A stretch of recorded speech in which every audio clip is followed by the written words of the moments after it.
Hello and welcome to another episode of Latest Update. The topic of discussion is fluorescent nano diamonds. As scientists' understanding of the basic properties of matter has improved over time, they have been able to engineer materials with the best properties for specific applications.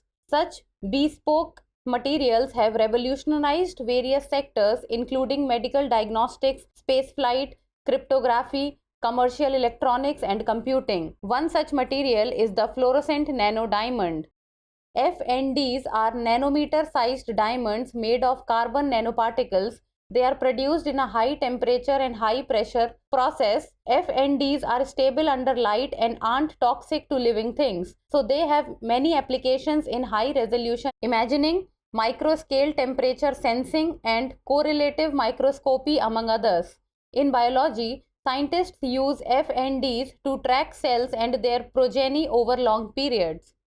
Fluorescence is the property of some materials to emit light of lower frequency when irradiated with light of a higher frequency.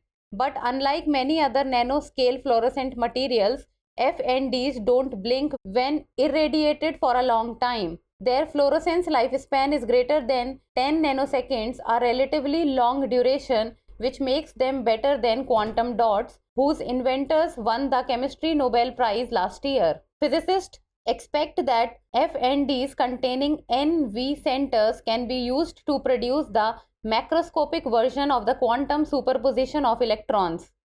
Now it's time for the practice question. Which of the following properties makes FNDs better than quantum dots for imagining applications? High toxicity, short fluorescence lifespan, long fluorescence lifespan without blinking, low production cost. Send us the answer in the comment section. That's all for today. Thank you so much for watching.